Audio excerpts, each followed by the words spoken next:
Magandang tanghali po mga kasenyor. Narito po muli ang inyong Lola. Ang magluluto po naman tayo ngayon ng kaldereta na pork buto-buto. Buto-buto po siya ng pork. Ito po yung ating oil, virgin coconut oil. Kailangan po natin ng tomato sauce, tomato paste, saka po rino, liver spread, paminta, saka po toyo. Ito po yung ating pork. Ito po yung ating pork na pork buto-buto. Ito po yung inilaga ko na. Kung saan po yung aking pinakuluan sa luya at saka sa green onion para po maalis yung kanyang lansa at saka po mabango na siya. Ito po yung lahok natin, carrot, patatas, green peas, at saka po bell pepper, bawang, sibuyas, at saka po sili po. Kaya sige po, tayo po yung mag-umpisa ng luto para po sa mamayang hapunan ng aking mga kasama dito po sa bahay. Ayan. Lagyan po natin ng oil. Maganda po ang virgin coconut oil. Okay, olive oil po. Olive oil po natin pala ito. Olive oil.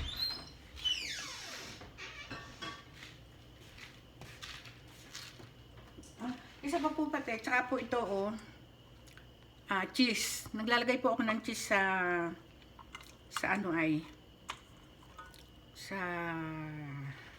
kalderetang, kahit na pong kaldereta, naglalagay po ako ng cheese.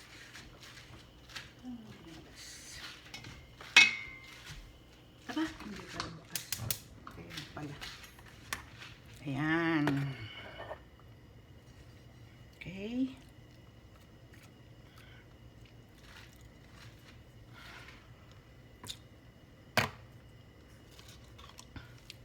Saka po maglalagay po ako ng ng cube, North cube.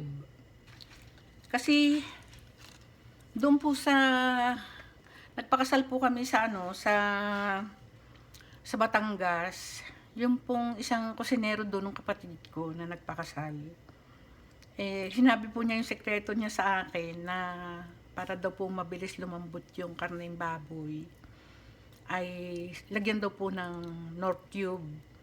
Kasi po, kami po niluluto ko noon ay chicken, kami magkapatid. Yung po sumunod sa akin, kanya ibaboy. Nauna pa pong maluto yung kanyang baboy. Ayun po, sinabi po niya yung sikreto na nilalagyan daw po niya ng North cube. Itatry po natin. Itatry po natin lagyan ng North cube. Kasi hindi po ako naglalagay ng mga bitchin-bitchin, hindi po. Yung mga ajinomoto, mga bitchin, hindi po. Ayan, ilagay ko na po yung bawang. Malaki-laki na po itong pinaglutuan ko at mahirap pong haluin. Masarap po kasi na ang karne ay yung po bang lumambot siya sa sangkot siya. Kahit hindi po ninyo lagyan ng bitchin, ay masarap. Masarap po. Kailangan po talaga ang karne sinasangkot siya. Ayan.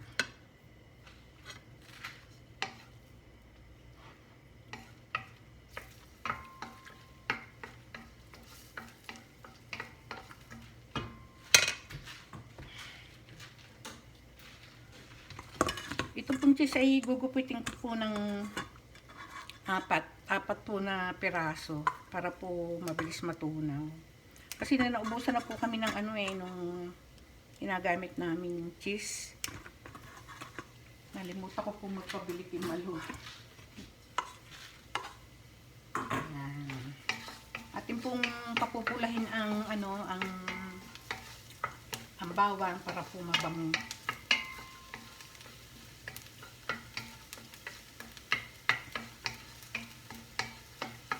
Medyo tinanghali po ako ng pagluluto dahil ano po, Yang pinakuluan ko pa po yung pork. Pinalambot ko pa galing pong freezer. Tapos pinakuluan ko pa po siya sa may isang tipak na luya at saka po isang tali na spring onion. Mabango po siya kapag po na napakuluan. Nawawala po yung lansa. Ayan.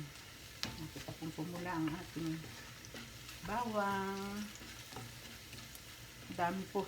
Kala po niya ang dami ng aking lulutuin kasi po buto. Ako, magre-reklamo na naman yung aking mga apo, sabi niya bakit daw puro buto. Binili po ito nung kanyang mama nung isang araw. Pero nilagyan ko po naman ng ilang laman. Baka sabihin po ay minsan po nagre-reklamo bakit daw niluluto namin ay ulo ng salmon. Gusto po nila mga laman. Ay, naku, nakakatuwa po ang mga bata. Ito po, mga kasenyor. Ito po ang life ko po dito sa Canada. Magluto po para po sa aking pamilya na naandito sa bahay na ito. Kasi sila po lahat nagtatrabaho. Pagod na po silang uuwi. Gutom na. Lalo po yung aking manugang ang trabaho po nun ay mekaniko. Yung mabigat ang trabaho. Ayan, medyo brown na po. Lalagyan na po natin ang sibuyas. Saka po, lalong mabango. Mabango.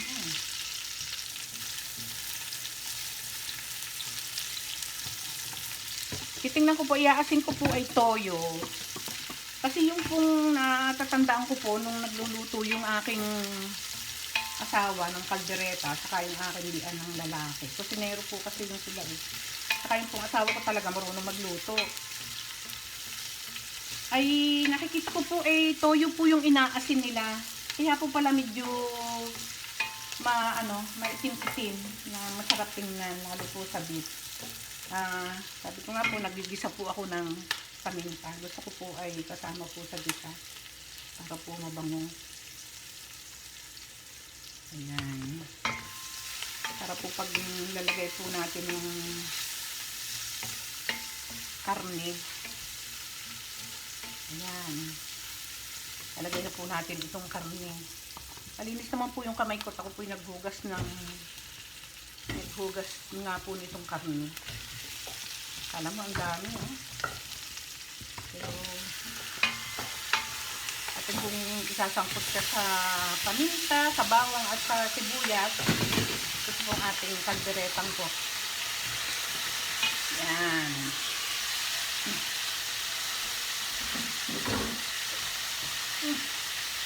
Sampo uli natin ang exhaust.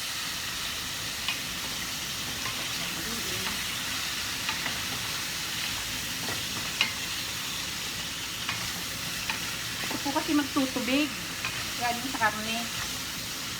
Kaya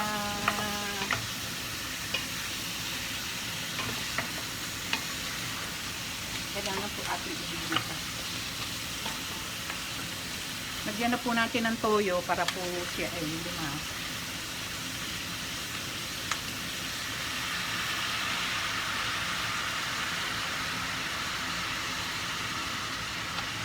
Ako po hindi nagtatakal ng niluluto. Pag ginagawa ko lang po tanti-tantiya. Pag po matabang, dadagdagan lang po natin. Yan. Para po maganda ang kulay. Tapos, takpan natin. Hinaan po natin ang apoy.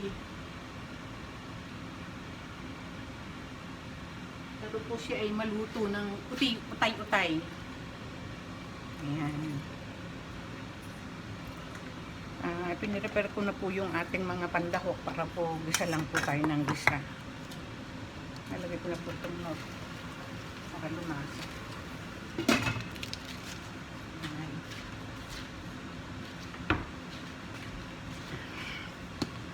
Bubuksan ko na po itong tomato paste at saka po tomato sauce.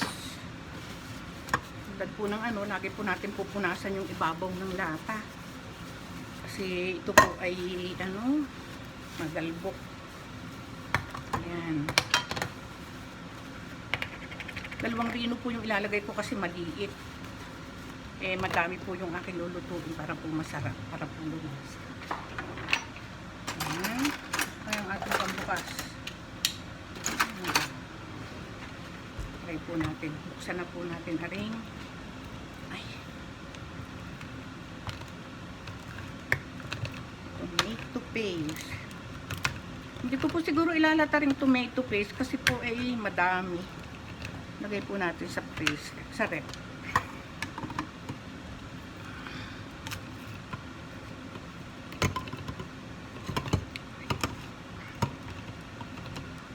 Ay. Gamit po rin natin itong ano.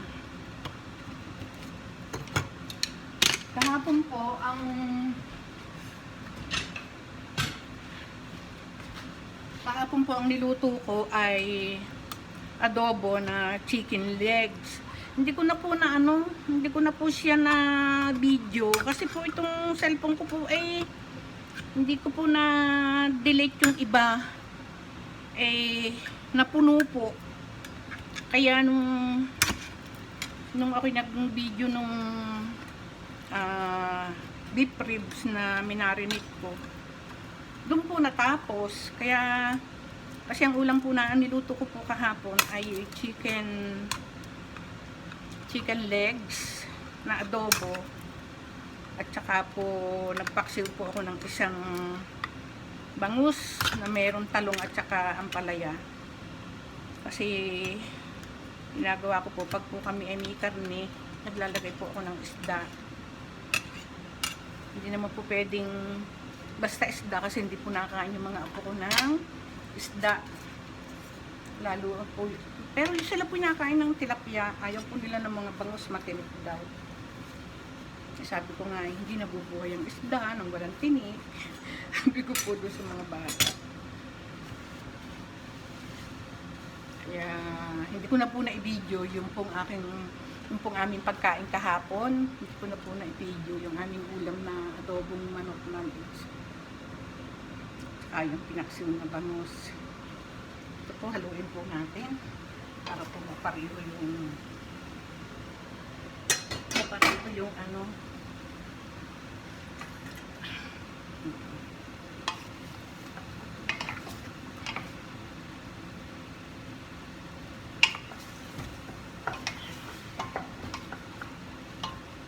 Ate kong lulutuin sa sangkot siya. Paborito po ito ng mga bata, kaldereta.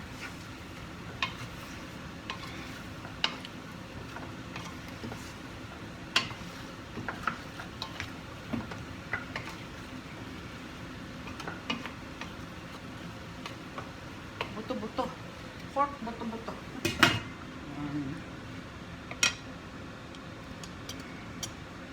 Buksan na din po natin itong reno. Itong ating reno. Nakakita po ako doon. Saan ba kami naman na bihira po kasi kami makakita nito. Ito po yung ginagamit talaga na sa kaldereta sa Pilipinas. Itong reno. Ayan po reno.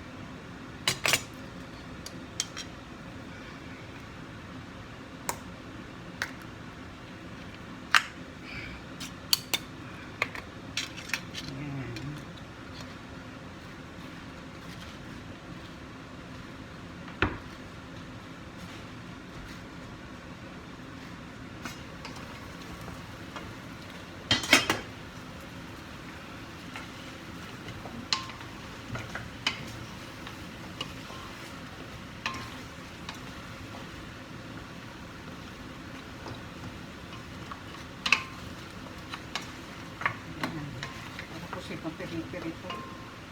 Masangkot siya.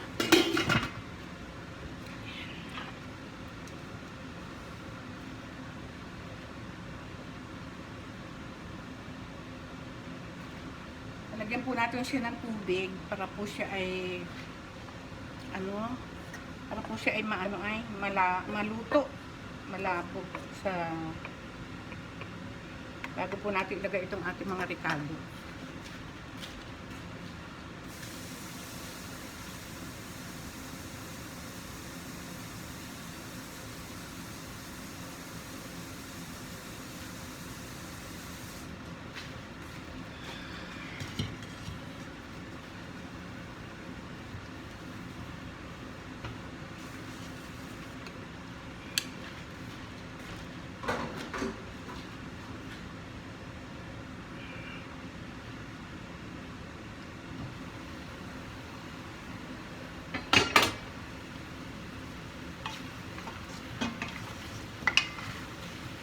Salamat nga po pala dun sa mga nag-subscribe po dun sa aking video kahapon.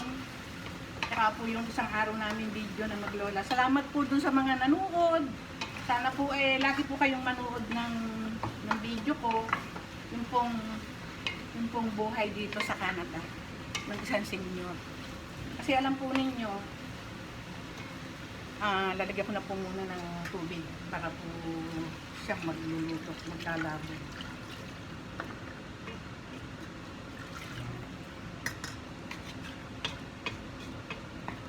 Habang tayo po ay nagpapalambot, punta po tayo doon sa punta po tayo doon sa likod. Pakikita ko po yung aking mga gagawin doon. Ang dali lang po. Kukuha lang po ako ng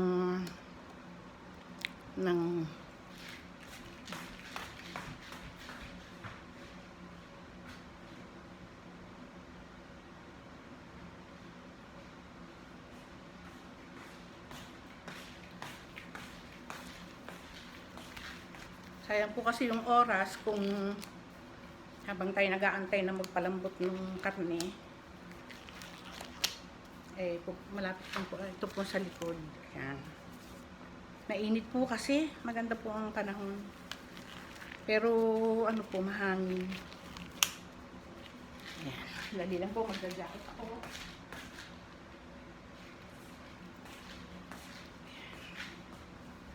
Balik-balikan na lang po natin yung ating niluluto.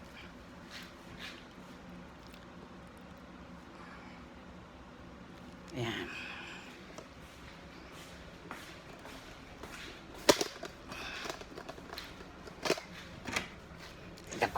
Punta po tayo dito sa labas.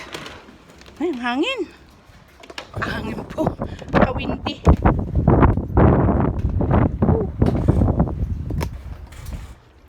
Nakita po ninyo yung aking ito po. Ito po ipinunla ko. Tapos nung gabi, bigla po nag-frozen po ito. Hindi ko po alam kung tutubo pa. Ay, nanglipad ang aking tutubo. Ayan, lilinisin ko pa po ito po, nakita po yan, rose na yan. Yan, lilinisin ko po yan. Tatanggalin ko po yung kanilang mga dahon-dahon. Kasi yan po ay akin pong lalagyan ng abono. Yung pong pampabulaklak. Ay, katatanggal ko pa po nung sako. Tinabunan ko po, nakita po niya sa sakong ito. Ito pong sakong ito. Siya ko pong itinakip dyan nung panahon na winter. Tingnan po ninyo mga pagkatapos ng winter ang aming mga halaman. Yan po lahat na yan, perennial. Perennial po yan. Lahat tutubo po yan. Tutubo po yan. Ito lang po yung ito po, binhi ko po ito. Bininhi ko po ito. Napakaganda po ng bulaklak niya, makikita po ninyo sa summer. Lagi ko pong ibibidyo yung mga bulaklak na yan. Ayan. Itong apple po, ayan, kung nakikita ninyo itong apple, ayan lalabas na po yung ano niya. Yung pinaka ano niya, ayan, lalabas na po yan. Ayan. Lalabas na po yan. Mga ilang araw lang po, lalabas na yan. Tapos mayroon po akong apple na pinatubo ko na itinanim ko po. Hindi ko po alam kung ito po ay mabubuhay. Nakita po ninyo ito. Hindi ko po alam kung siya mabubuhay. Pero sarili ko po siyang patubo. Itinanim ko po siya dito kasi talagang pang winter naman siya eh. Ayan, ang dami pa po naming tatanggalan ng damo. Ayan mga kasenyor, ito po nakita po ninyo ito. Ito po panay pitunya ito. Ito. Panay pitunya po ito. Ayan. Yan, tatanggalin ko po yan. Yan, isa-isa ko pong tatanggalin yan. Yan.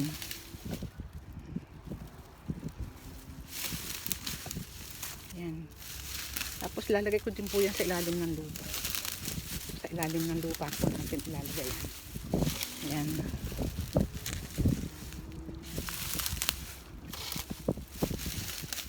Kunin yung, itong ganito po, hindi po namin tinatapon.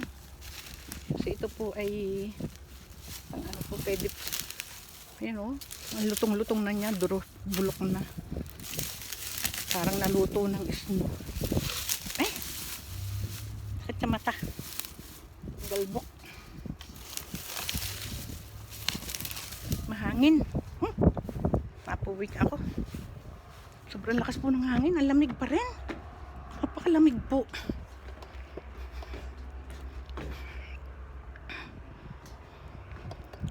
Ito may pinula ako dyan na ano, mustasa. Dito po, na frozen din po ata. Hindi ko alam kung mabubuhay. Ayan oh. Ayan.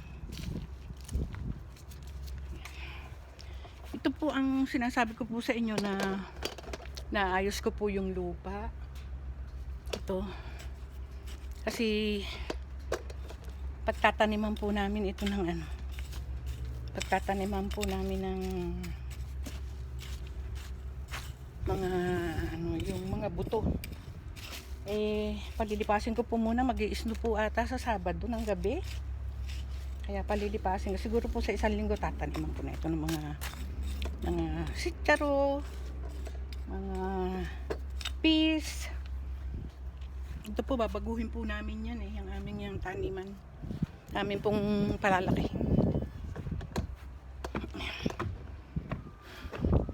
Pasok na po ulit tayo, sobrang lamig kahit po mainit. Ayan o, ang init-init. Ayan o, sikat po ang araw pero sobrang lamig po, ang lamig ng hangin. Ha, lamig. Oh, glory to God.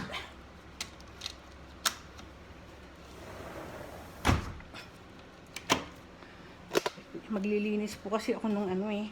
Gusto ko pa maglinis ng mga tuyo-tuyong damo. Kaya lang po ang ano po, ang init. Eh, ang lamig. Patig na po tayo ulit sa ating niluluto.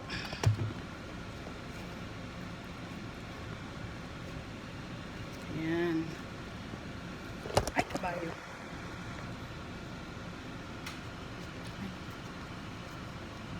Hindi ko po pala napakita sa inyo yung ano. Nakikita ko po pala sa inyo yung flower garden.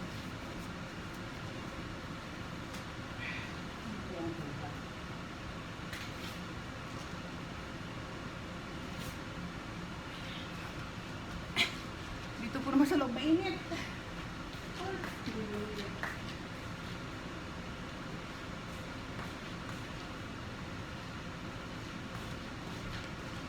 Gusto ko na pong mag-garden. Gusto ko na pong mag-garden. Ko na pong mga itatanim na buto kasi. Ayan. Ayan po natin siyang magluto. Pag po labog na siya, saka po natin lalagay yung mga ano, yung mga ingredient. Yung pong ibang laho.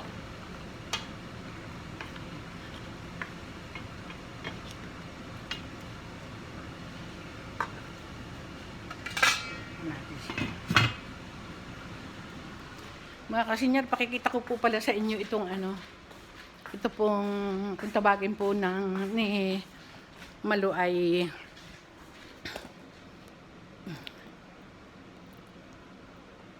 ayan. Ay, namatay na po ang ilaw ng ano. Ito po oh.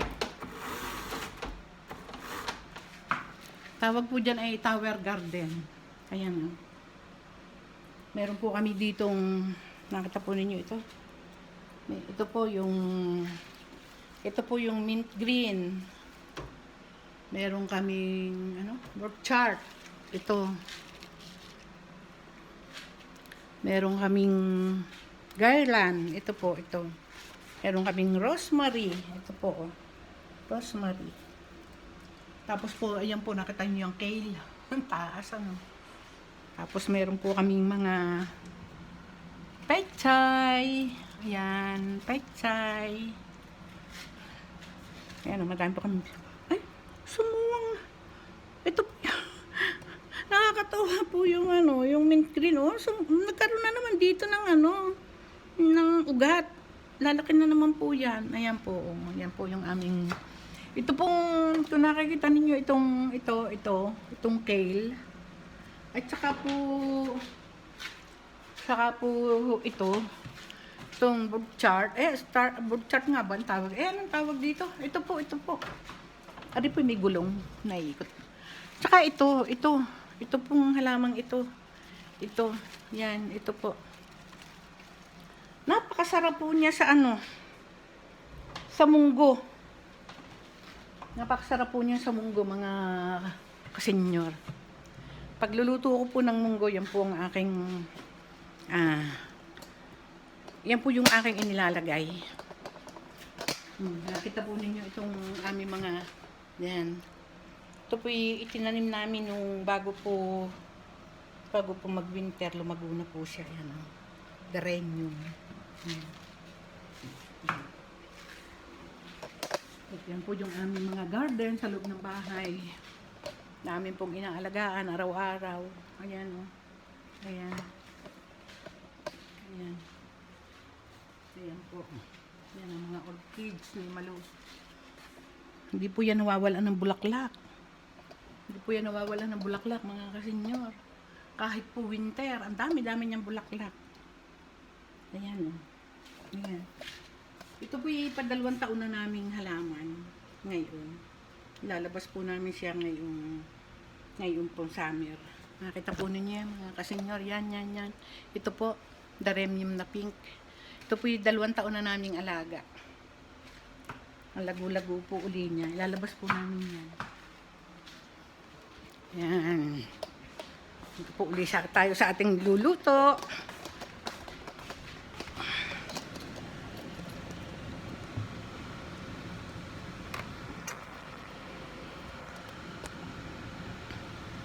Yan. Tingnan po ulit natin ang ating luluto. Yan. Kukuluan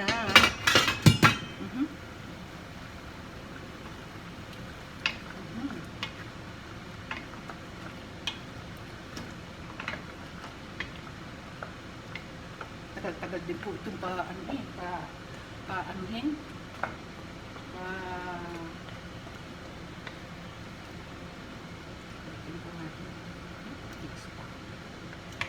Tapan po ulit natin. Kumulo. Ayan.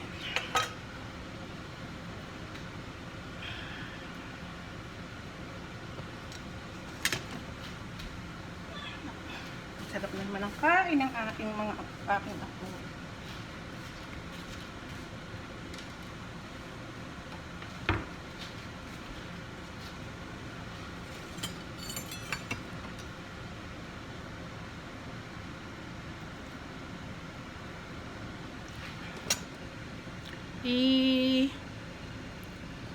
Iano ko po muna itong video ito para po, kasi matagal po natin maantay ito bago po mamaya po pag malambot na at maglalagay na po ako ng mga rekado ay ilalagay ko na po ulit sa video, ha mga kasenyor. Pwede po siyang ano po. Ilan na ba yung 29.17, magte 13 minutes na pala ito.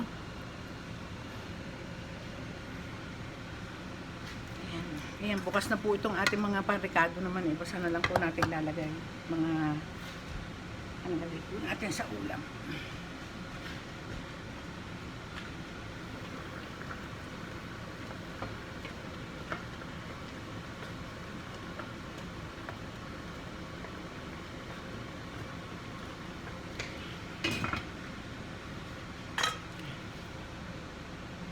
29, 23. Gawin po natin 30 minutes. Itong ating pong video. Ayan, 30 na po. Papatayin ko po muna.